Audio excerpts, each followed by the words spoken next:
There is nothing wrong with your internet. Do not attempt to adjust your settings. We are controlling the podcast. We control the squealing and the screams. We can make your heart flutter, your eyes blur from tears, or sharpen your mind to crystal clarity. For the next hour, sit back. We are in control of what you hear. We repeat, there is nothing wrong with your settings. You are about to experience the awe and mystery known as the female mind. You are now entering the Fangirl Zone. Welcome to Sci-Fi Talk on the Fangirl Zone, a podcast where we discuss shows that used to be on the Sci-Fi Channel. I'm Sean Fangirl S. And I'm Steve, and today we'll be discussing episode 7 of season 5 of The Expanse. Okay, so I was worried. Yeah. So I couldn't watch this episode right away. And I kept seeing like a smattering of stuff online and people asking Fred, who sends a feedback a lot, are you okay? And then Steve's like, did you watch it? Oh my gosh. I'm like, oh my God. I just kept thinking somebody was dying. Right. And I'm like, no, they wouldn't do that to a main crew, right? I was freaking out. So when I do finally watch this, there were tears. Yep. I think I was more stressed out going into it, though, than I would have normally been. During the episode, yeah. And I was just thinking, oh my God, what's going to happen? So this one was way more emotional than I was expecting from the show. Right. And it wasn't just a huge tear fest, but I will say that I was not prepared for what happened. No. And honestly, now we know when stuff has been on Sci-Fi before, or I believe we had some on USA, that they'll put a warning in front of certain shows. Right. This one felt like it should have had one. Yes. Because of the mental abuse part. Yes. It's like you've seen it happening, and I think that was so hard. And so if for some reason you're listening to us before you watch the show, which is kind of weird, but if you're doing that, there's definitely, we're going to warn you now that this had scenes in it that were just really, what's the best word? Well, there's super emotional. Abuse. I mean, yeah, but there was definite abuse. Oh yeah. That was happening, and it is, I guess, trigger warning would be the best way to say it, but I just give yourself time to like breathe and kind of deal with it because it was rough. Yes. So let's jump into episode 7, Oyedeng. Naomi makes a desperate attempt to save her son from Marco. On the Rossi, Holden battles for the last sample of the protomolecule. Oh, God. Okay, so we have the Rossi and the Razorback. They're coming together. Almost. At least. Yeah. Almost. Like, dang it. They were so close. Because we do get a message, which we'll get to it. But apparently there's not much of a delay. And I kept hoping that because of that, it'd be like, here's our coordinates. Let's just meet up and come together. But it made sense what happened. Right. Because Holden still has his sights on the Zamea. And Monica sits down in the mess hall with him and asks point blank, what are we going to do with the sample when we retrieve it? And I don't know about you, but I'm like, she better not be recording this shit. Right. Because I was like, she's doing an interview and he doesn't even know. Yep. But Holden says him and Bull have agreed they're going to destroy it. And it seemed to make her, I guess, a little more at ease. Right. And I was happy, but I don't know. It's like the way the camera kept panning to her and like just full on her face. Like they're going to show she's recording. And I was just like, it was hard to get into the moment because I was expecting that kind of sort of betrayal to happen. Right. Right. And it still could. That's true. They just didn't show it, but yeah, right. They could. The conversation does end up going over to Fred Johnson and how he was a complex man and he just opted not to destroy the sample. But Monica also finds out how he got the sample. And this is where I was worried. Right. I'm like, she's going to freaking blow this shit out of the water. It's going to be bad. Right. Yeah. Naomi is the one who gave it to him. So, yeah. And Holden tells her, so that may not end well for Naomi. Yeah. If it gets out. I'm hoping Monica has enough integrity not to do that. Right. I guess we'll find out. Yes, we will. And then we're up on the bridge, and we have Holden talking to Bull, and he's confessing that he never fully trusted Fred because it always appeared that he was hiding something. Right. And I'm right on board with Holden at this point because I kind of felt that way about Fred all the time. Oh, absolutely. You never felt like he was giving you the whole truth and nothing but the truth. Right. And Bull remarks that Fred and Holden were exactly alike, and that's probably why you guys butted heads. It's like, oh, okay, well. And Bull, kind of a prickly dude, and he's all good for a friendship, except we're not sure if that's going to happen. Right. Although it was really interesting because Holden does say that he had talked to Fred at one time, and Fred wanted to be put in the reclamator when he died? Yeah. And Bull's like, nah, that's not going to happen. He deserves better than mushrooms. I'm like, yes. well, that was his last wish. He's like, nope, not happening. I don't know. I kind of feel like that's what he wanted. Right. Who are you to say no? But whatever. Yep. But this is the point that we get a message from Alex, who is not on Mars. Nope. As Holden was assuming he was. But it said, hey, he's in Tycho with Bobby because there is a whole lot of heavy shit happening. Belters, Martian warships, it's crazy. By the way, let me send you this information. And we need to talk. Yeah. It's like, well, that doesn't sound good. No. And that's when Holden realizes, wait, there's not much of a delay. Now, they can't seem to talk live yet. Right. But it's pretty quick. But back on the Razorback, we get a message from Avaslara that lets Alex and Bobby know that the UN will be using the intel they sent to help track down Marco's ship. But things are pretty much a rot down here. So it might be a little while. Yeah. And next thing we know, we get a message from Holden. And they're like, wow, that was really fast. That's odd. But hey, guess what? Marco stole Fred's protomolecule, and we're trying to find the ship that it's on to destroy it. Well, shit. Yeah. This is pretty much the best Bobby and Alex can come up with. So, listen, it's a whole lot bigger than you thought because he has warships from Mars. It's like, what? Because Bull, you see this happening and you're assuming this is probably within just a few minutes of these messages back and forth. Because Bull, in his stunned reaction, Jesus, Anaro has his own navy for real. We thought this was just BS. Right.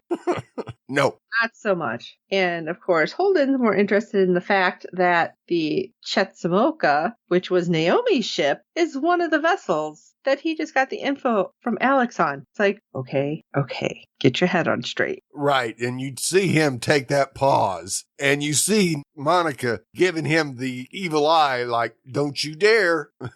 Right. So Holden does swallow his emotions. And even as Monica's like, we can't go after her. You know that. This is more important. He agrees with them. He's like, yeah, you guys, we can't deviate from the protomolecule hunt. And instead, he sends something to Alex and Bobby. He's like, can you trail behind and watch? Because if we lose them, we're going to lose Naomi. Because he has Naomi. And again, well, this is great. Yeah. But without hesitation, Alex and Bobby agree. And it was Bobby who actually did it first. She's like, I'll change the heading. Yep. And I'm not quite sure if Bobby did it because she knew like how the team basically was going to react, or if she did it because she didn't want Alex to like have to make another decision like that. What do you think? Yeah, I kind of have a feeling that she did it because she didn't want Alex to have to make another decision like that. I really do. Because he's kind of been mentally compromised all the way down to his core and still hasn't had time to deal with it yet. Mm-hmm. So hopefully they can kind of work through some of that while they're tailing Marco. I did notice, though, Alex, of course, sent something back right away. He's like, we're not going to let him go, boss. We're going to keep her. We're going to keep her in our sights. And, you know, it was a really short message. He didn't even say it exactly that way. But it was like, this is our family. We got this. Yeah. And at this point, even Bobby was like, we're family. We got to do this. So I really like the fact that it happened that way. Yep. Of course, poor Holden needs some coffee at this point. I figured at this point he needs something stronger. Yep. But Monica's like, all right, let's talk this through. And he does mention about heavier stuff in Amos's bunk. Yes. But I think even Monica's like, oh, yeah, I'll check it out later. She's like, I'm not going in his bunk. Probably has that shit booby trapped. I don't know. But Holden's like, Marco's loyalists aren't just belters. And how the heck could he have afforded those gunships? Right. And that's when they realize, you got more people on board realizing that that's somebody with top level MCRN clearance. That Admiral, all right. I really didn't want to believe it. Yeah. Although I'm still leaning towards his assistant, but obviously we don't know. We have 3 more episodes after this. Who Right. knows if we're even going back to Mars at this point. I kind of doubt it. But Monica actually had a theory. Well, what's Marco using as payment? And it's like, I felt like she knew something, Yeah. but she needed Holden to get there. Yeah. And he's like, it was the protomolecule along with that scientist that they kidnapped. Cheese and rice, this is something else. And it's like, Mars is already going through the gate and they're giving basically like, okay, well, this is Mars planet and this is Earth planet. And the Belters are fighting to get a planet, but they're getting things with Mars and Earth that the Belters aren't. So the fact that they seem to want to cause a freaking war with these ring gates, this is not good. No. It's very stressful, making me wonder again, are we even getting to the ring gates to find out what's happening? Yeah, I kind of doubt it. Ay. Killing me. They're killing me. But of course, Monica has not managed to figure out what's going on between Marco and Naomi. And Holden's like, oh, well, I can help you with that one. Yeah. And of course, he's explaining they have a kid together. It was when they were young. And then Bull's like, we found the Zameda. Oh, okay. Let's move our butts and get moving. All right, everybody, suit up because it's going down. Yeah. And whoa, Yeah. It was going down. Yes, it was. That was an awesome fight scene. And Bull proved that he's a very competent pilot. Yes, they all had the juice. And this was interesting because I didn't see anybody's nose bleeding. So is it something with the suits then too Yes, that helped? I think so. Okay. But there was a hell of a lot of torpedoes out there. Yes, there was. And yeah, all this gunfighting back and forth and the rail gun and yay, the Rossi survived. And they're like, all right, Maya, power down and prepare to be boarded. And I'm thinking, it's not going to be this easy because we've seen something, which we'll get to about Marco's like, they know what to do. I'm like, oh, crap. Yeah. What are they doing? But before Holden and company can get over there, because thankfully Bull was smart enough saying maybe we should send the drones first. Yep. Thank God somebody was thinking. Yeah.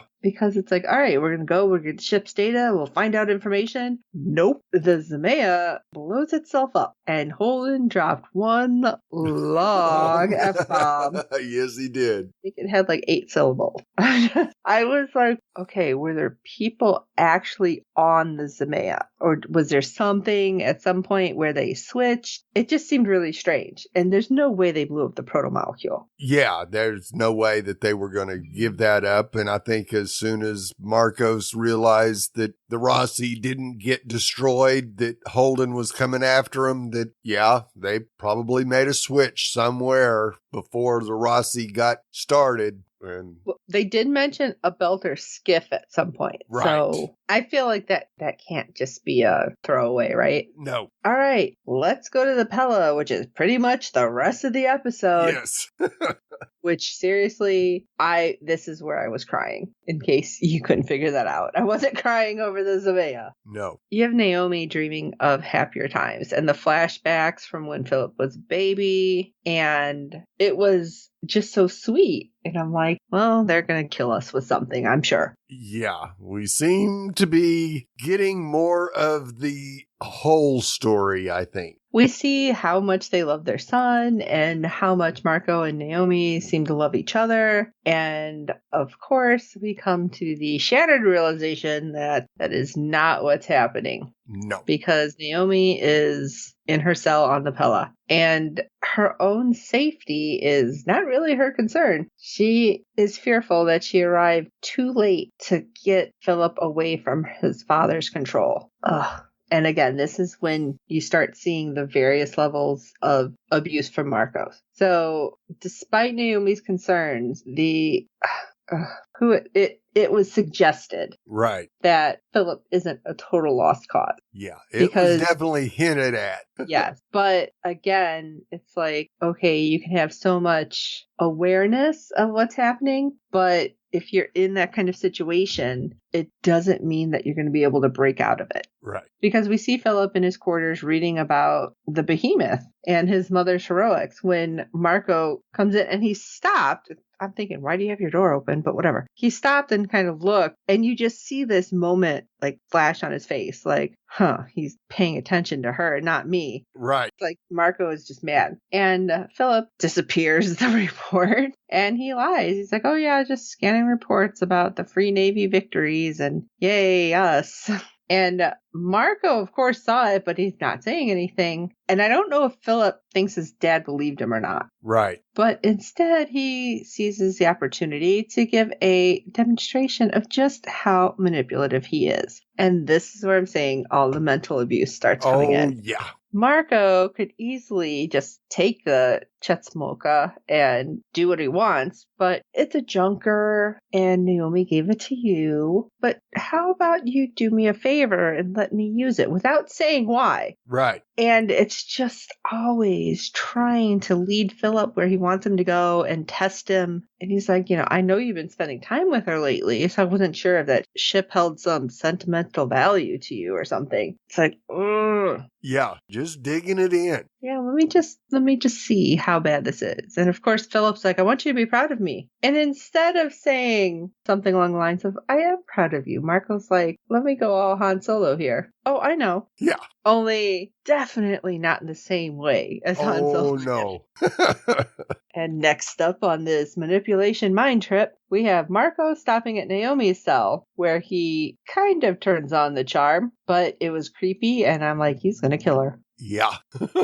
And Marco's like, yeah, I only withheld Philip from you as a way to lure you back into my arms. And she's like, yeah, I don't think so. No. It's a long time since it's just been two of us together, but we are not having this conversation because they start arguing about Philip. He has his own personality and he's his own person. He doesn't deserve to die for your dreams like you tried to do to me. And Marco's like, you have no idea who he is and what he'll do. It's like, wait, he's sprinkling like reality in there because he's getting mad. Right. And can't control everything that Naomi is doing. But he is mentioning like something about the knife at some point. And I thought because he had the knife, he was going to stab her. Right. That he was going to do his dirty work for once? Nah. No, just mess her up. Oh, well, okay.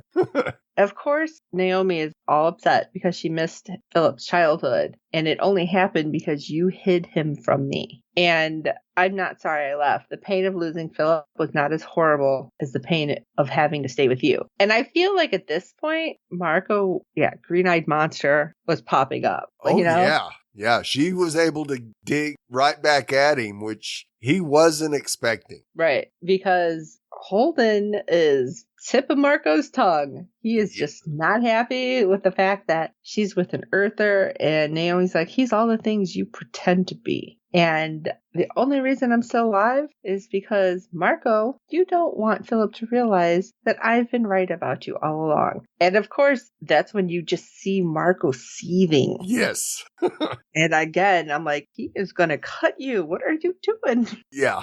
Well, she feels like she has nothing to lose. True. Because if Marco does kill her, then Philip really will see what his father's all about. So, yeah, it's a no-win situation for her right now. So she just, hey, maybe I can antagonize him enough to do something. Well, we'll see what happens. But Marco lets her out of her cell. Right. He's like, free to move about the cabin.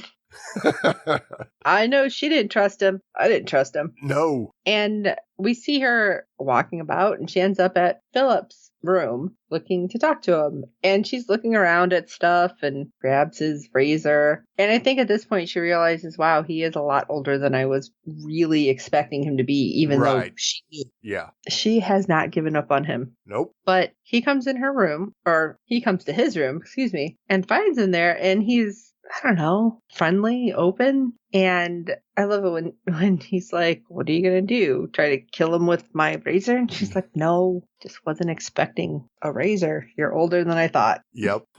And she is still trying to get to the point of how dangerous his father is. And she's like trying to plead her case, basically. I was so young, just barely older than you, and I fell in love with him. And it made me blind to everything because he made me believe I was the center of the universe. years. And this is her explaining all of the abuse that she had dealt with. Right. And the gaslighting and everything. And how she had written the code for the Augustin Gamara, but she didn't know what it was that she was doing exactly. Right. Because it was his ideals and he never explained anything. Right. And she says how wrong she was. And Philip's like, I don't regret anything I've done. It's like, all right. But as you look at him, it's like, really? Because there's tears in your eyes. Right. So are you sure? Yeah. Putting on a brave face, but your face is giving you away. Yes. And yes, you at that moment, you think there's maybe an inkling of hope for Philip. Right, because he doesn't resist when she pulls him into an embrace. Right. And this is when things get even more teary-eyed for me, because he asks her why she left. And I was like sitting there going, oh my God, she has to explain it. And this is going to be so hard. Right. And she tells him the story and everything leading up to the departure, including how she was ready to walk out of an airlock. Yep. And I think that really messed him up because he was not expecting that. He was expecting basically that his dad had said, she left us, she didn't want us, she didn't love us. And that's not what Naomi told him. And that was really, I think, hard for him to understand. Right. And when she says walking away was the only choice I had left, walking away is the only choice anyone ever has. And I feel like that's something that kind of clicked with him. I certainly hope so, but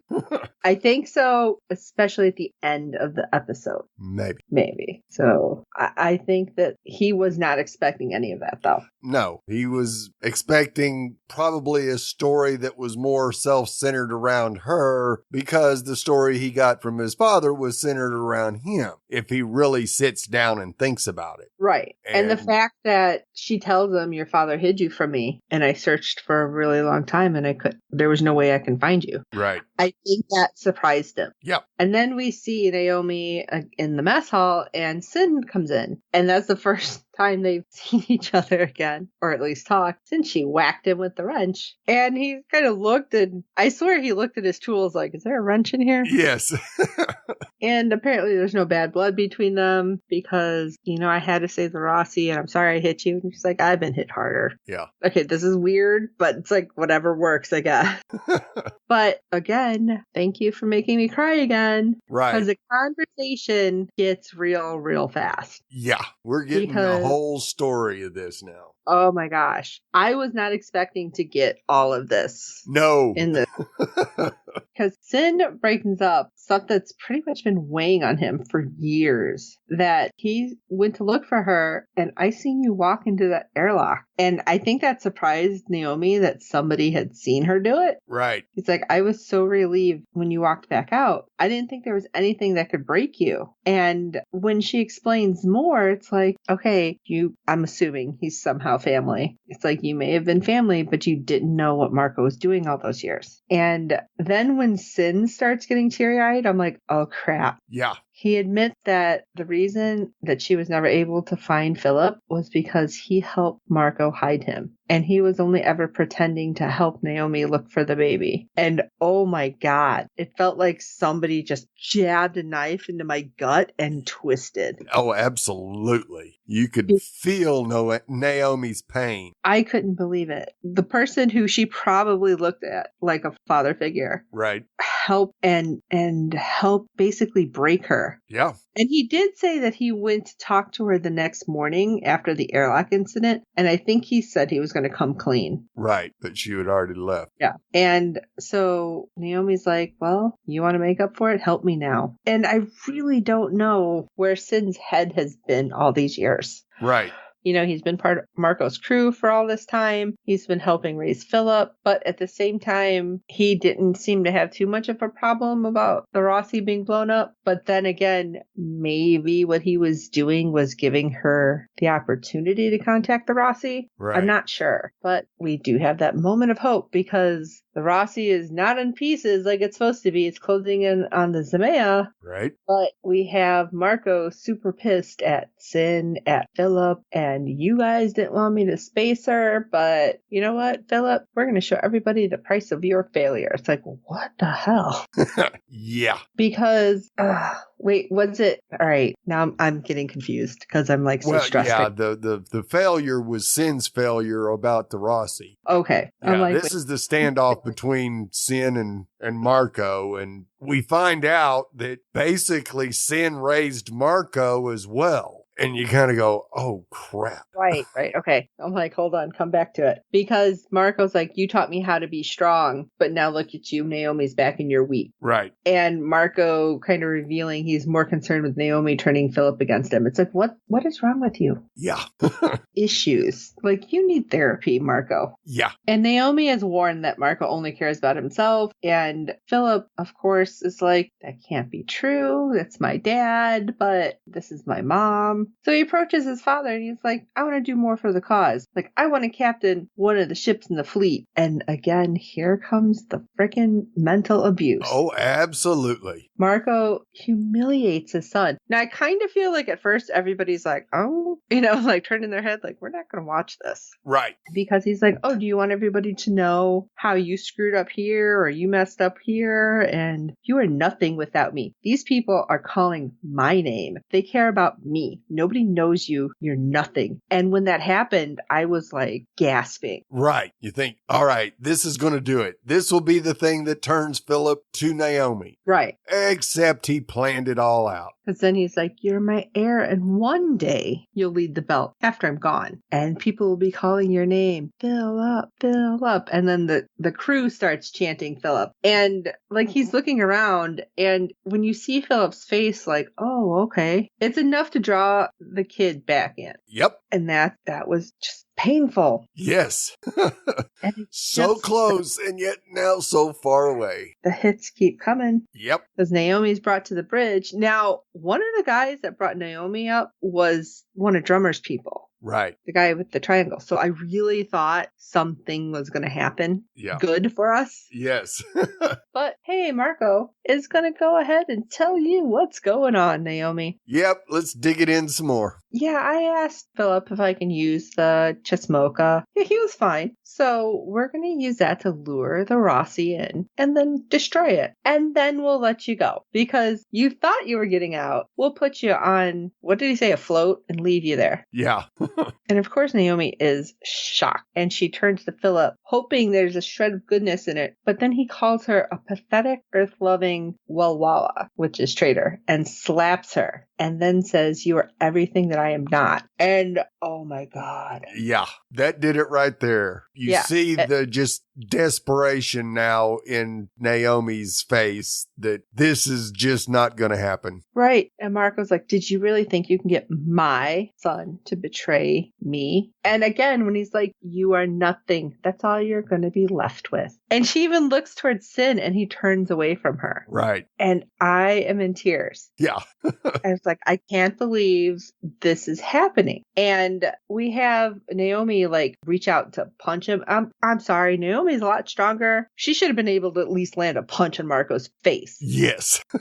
Instead, he grabs her and he's like whispering, like, ha ha ha, you suck kind of thing. Yeah. But I don't think Naomi is 100% ready to understand that Sin is involved in some kind of cruel plan, because we've seen him on the Chesmoka with his toolbox when Naomi looked at him, or, she's remembering this, but he doesn't say anything. Right. And they're just like, just take her away. And those two people take her out. Like I said, the one was Drummer's guy. And I was really hoping that when he put her in the cell, he was going to say something like, Drummer's looking for you. Something. Right. But, I don't know. I don't know what I wanted. Yeah.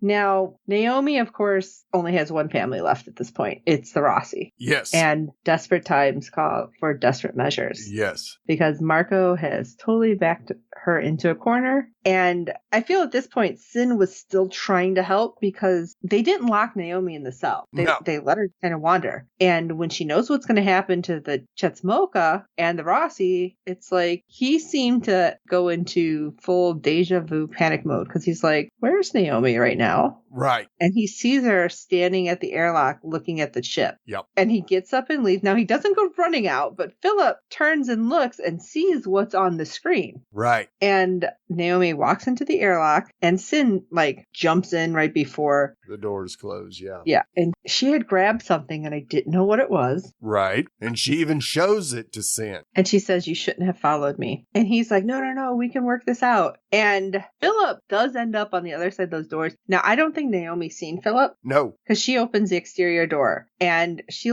jumps out towards the Chetsmoka. And Sin has his hand out no. And I'm thinking, why is he not closing the door? Right. She's out there. You can't get her. Nope. Close the door so you don't die. Nope. But apparently, I think it finally just broke him as well as to what he had done to Naomi all these years. Yeah. And I'm wondering if Philip, as he's watching this, because you see his face what the hell? Right. I'm wondering if he's remembering her words, walking away is the only choice. Yes. Now, she jumped towards the Chetsmoka and hopefully something's happening. Well, she ends up stabbing herself with the oxygenated blood, that super shot. Yes. And it gives her a few more moments, but you see the eye, the blood vessels breaking in the eye and her eye swelling. And I'm like, what is happening? Yes. Yeah, you're really close to death there, Naomi. Right, but she manages to grab on to the Chetsmoka, which, again, between her and Alex last episode, heart pounding. She gets in, and you don't see the airlock closing yet, but I'm assuming it's closing. Right. And it goes back, and you see Sin with his hand out, reaching for her, and he's gone. Yep. And Philip, I don't know if it's the realization, oh my God, these two people, his mom's gone. Yep. Sin, who has been this huge member of his family, gone. Yep. And he's alone. Is he going to remember everything that Naomi says and everything Sin has taught him? And is he going to finally open his eyes? Is everything I want to know. Right. But Oyedeng. Yeah. Farewell. Wow.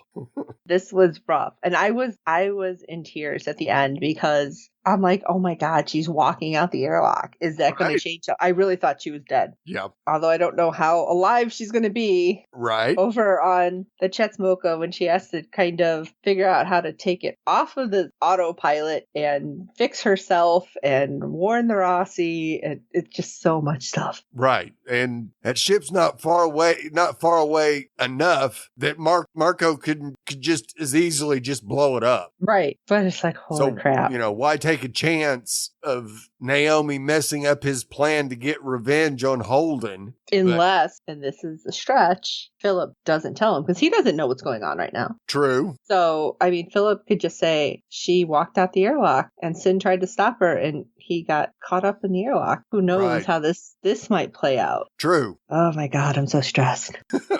We only have 3 more episodes. I know. If they're going to keep raising the stress level, I'm going to have to start taking medication. Yeah.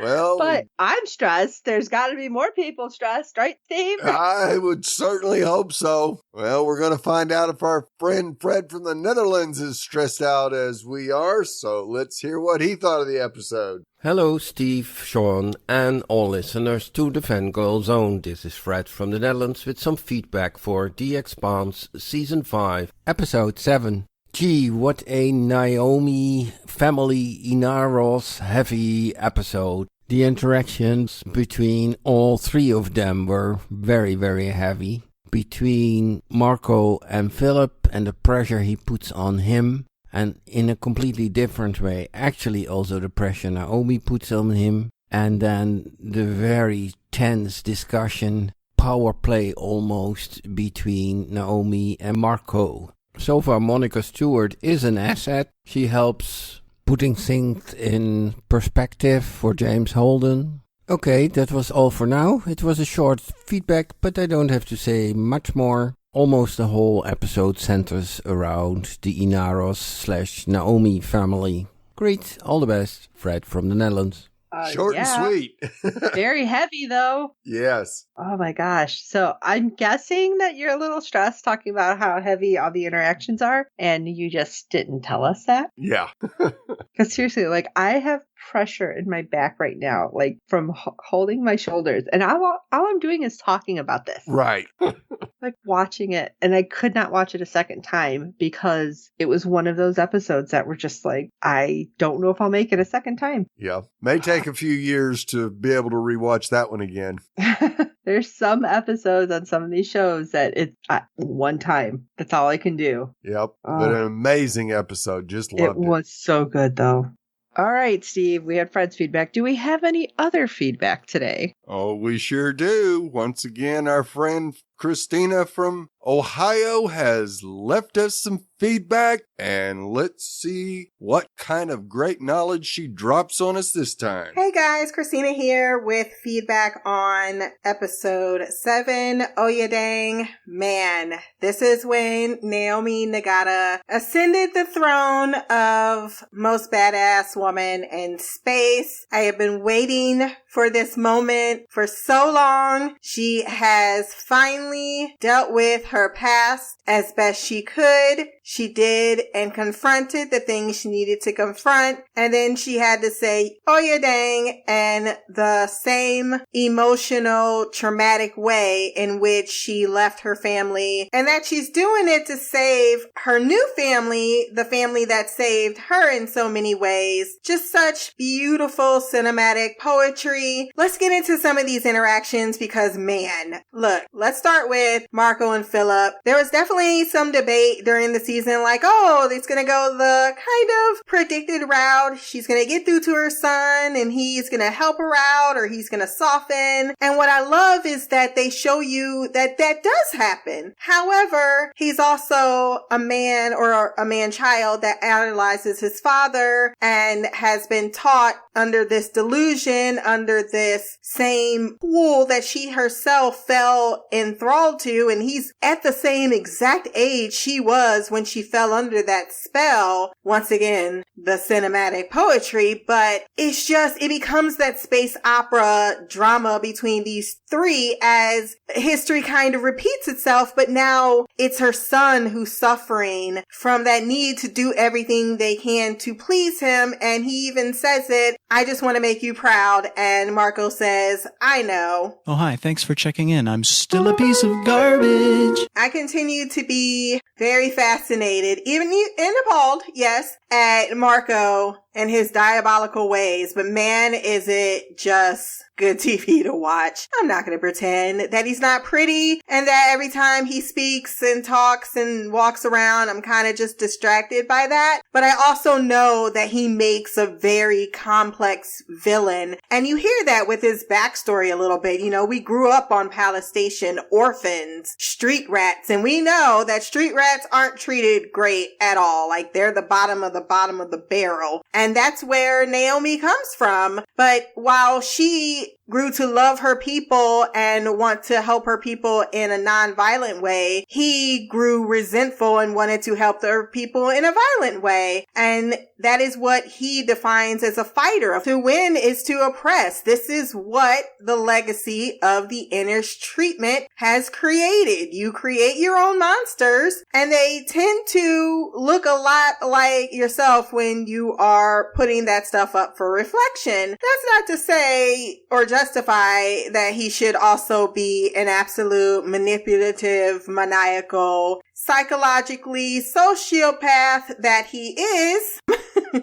And he uses that to his advantage several times this episode, but he's so damn good at it. The way he gets in to say, you know what, you're the one that taught me this. You were behind me. You were behind these plans. Don't get soft now. And it works. He tells Philip, oh, the failures we've had them because of you. You want to hear your name being chanted in the street? I'll allow you to hear that, but only after I've broken you down and told you how you yourself have not stepped up to the plate that is me, and look how I am being treated versus how you want to be treated. He did think in for a moment that he was his own man. I don't have to be my father. I don't have to be my mother. And while he does want both in his life, he knows in the end he can't reconcile those two things. He wants his cake and eat it too. But his parents, unfortunately, absolutely hate each other, with the other one still kind of bitterly in love. which brings us to our second interaction. Oh my God, I'm already at 5 minutes, which is Naomi and Marcos. I just have to talk about this because, look, I've been waiting for them to be alone in the room for a very long time, and it did not disappoint. They kind of made it a little sexual in the books. Just saying, he was working out. He had no shirt on. She turned off his elliptical machine. She was all up in his face. He was glistening, and he had a six-pack. So this was okay, but you see that push and pull between them, that she calls him out on all of his BS. Immediately, it gets under his skin. He doesn't like that it gets under his skin, and he gets a little bit reckless, letting her out. Maybe that was reckless, maybe that wasn't reckless, but you know he was watching her the whole time. He watched every conversation she had and was like, okay, I'm gonna put this bishop in this place. Yeah, you ain't not gonna check me anytime soon. But back on topic between this dynamic, I just like them firing off each other, the actors. They have great chemistry together, and in a different world, I mean, come on, we've all watched toxic relationships in TV before. I know I have. Scandal, and still ship that. Still to this day. So, I mean, what I'm saying is when he leaned in for that kiss for half a second, I was like, Naomi, just go back to that memory you had in that flashback, which, oh my God, that flashback, it was adorable. You could see where the love was and why it's such a strong hate. And I like that dynamic, seeing it between those two people, because it very much has influenced them in two different ways, and Naomi has moved past and forward, where he is still rather butthurt and stuck, because those are real tales in his lives. He's like, why you hate me? And she was yelling, like, I hate you so much. He took that, man. He gonna think about it later after he's done killing her entire family and putting her on the floor. Even though I am not sure, according to that conversation he had with Sin, that he would have actually let her go. Because he said, she's not leaving me unless he was like, I'll put you on the float because that's me leaving you versus you leaving me. Marco is kind of like that. He's got that possessive type of love. He wants to break her. And that's my favorite line in the book, which is, he couldn't break me when I was a girl. I don't know why he think he can break me now. Naomi Nagata. Can't wait for more of the drama. Can't wait for you guys to catch up. You're almost there. Love this episode so much. Love the space battle, but come on now. That's just orgasm porn right there. See you next week. Bye. Wow. All right, first of all, I have to say this out of order. No, Christina. Bad review. We don't want Marco. I'm going to get the spray bottle like I do with my husband. Like, shh, no, bad. Seriously. No, I get with the whole toxic relationship and shipping, because how many people did that with villains in so many different movies? But I feel like most of the villains that most people ship out there, they have some kind of redeeming quality, and that we see past the villainous moments into, okay, we know they're going to change. I do not see that in Marco at all. Right. Now, this may be completely personal because I don't know, it's something about him. And like we have said multiple times, hate the character, love the actor. But I mean, it's like me saying that Dolores Umbridge was a good person. That's how I look at Marco. So I cannot see it. Yeah, I'll probably see him in something else, years down the road, and I'll be like, oh yeah, I hated him before. But, it might change. But right now, I say no. Yeah, and it's very difficult. I mean, yes, we love to hate Marco because he is such a good actor in this character. But, he's manipulated not only apparently the love of his life in Naomi, he's also doing it to his son. And that's where, you got to draw the line somewhere. And really, even with Sin, too, it's like Right. They've been together for how long? And he's like, oh, no, let me plant these seeds of doubt within you, too. Right. Oh, he's just the epitome of bad guy. Yeah. His adopted father, his ex-girlfriend, and his son. And he has no qualms about using his manipulation to rip each of their hearts out. So yeah, not so much, but yes, the chemistry between the two was fantastic. And yeah, it was just awesome to see the flashback when they were actually happy. It was great to see Naomi put him in his place and actually hurt him a little bit. That was great. That was awesome, the way she got under his skin. And I know that sounds weird, but like when they had their interaction and at the end, when even Philip's like, I don't need you. I don't want you. And okay, so this just makes me say that Dominique is an amazing actress, because you could instantly see like the hurt like in her eyes, and it looked like she really felt that. Like, I really absolutely. wonder what she was pulling from. Yeah. Because all that vitriol that she was just spewing at them then about how she hates Marco, and you see him flinch just the slightest bit. And Philip even looked like he was like, damn, okay, I didn't think she'd act like this. Right. So, I mean, I thought that whole interaction was amazing. Yep. And the one scene that was the way the book played out their confrontation, yeah, I can see how that might be a little more spicy than what we saw, but I don't think that would have worked well with what we've seen so far with them. right. So, I mean, I don't know how the book is. Christina will have to fill us in. So what we've seen, I think the way it played out on screen worked out real well. Oh, I do too. I thought the Now, scene was obviously, fantastic. If it played out more like the book, it probably would have worked much better, like that, the way she described it. Right. Well, once again, Christine, we really, really appreciate your feedback and knowledge from the books that we don't have. And it's just amazing to hear you give us all this great information. And fans, if you want to hear more of Christina talking on The Expanse and other shows, go check her out at Black Girl Couch Review. Thanks, Christina. All right. We want to know what you guys have to say, too, because you know about Fred, you know about Christina. I want to know more about what you are thinking, because Steve and I love when you guys catch stuff that we don't, because we haven't read the books and there's so much little stuff that we miss. So let us know. Shoot us an email, or you can do like Fred and Christina and send us an audio file to contact us at fangirlzone.com, and we will happily share it on our episodes. And while you're at it, if you can rate and review us on iTunes and every other platform you find us on, because good ratings and reviews help other fans of the show find us. We hope you're enjoying the show. Tell your friends to watch the show, because holy shnikes, this is intense. Yeah. They can binge watch all 5 seasons by the time they get to season 5, and I'd assume. I mean, I think it might take a little more than like 2 weeks to finish everything. Who knows? Yeah. Depending on how much time you have on your hands. And if you want to check us out over at www.fangirlzone.com, our contacts page is there. It's easy to send us emails or tweet with us or Facebook or everything. And oh my gosh, I need a few moments. I need to breathe. So for this episode of Sci-Fi Talk, I am Sean Fangirl S. And I'm Steve. I didn't think there was anything that could break you. And until next time.